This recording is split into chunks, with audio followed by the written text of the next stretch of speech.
In today's session, let's learn about how to activate TurboTax Online Products. Open your Chrome browser, type turbotax.ca. Now click on down arrow next to File Myself. Under Other Options, click on Activate Your Product.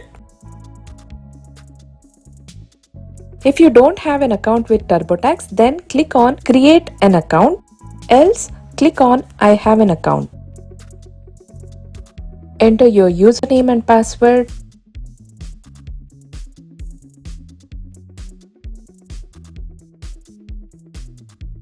Enter your verification code sent to your email ID and click on Continue.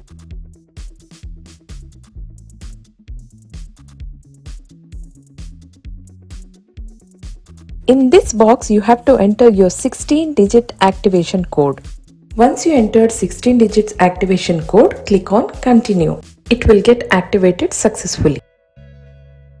I hope this video is helpful. If it is really helpful, please don't forget to subscribe to my channel. Thank you for watching. Bye bye. Take care.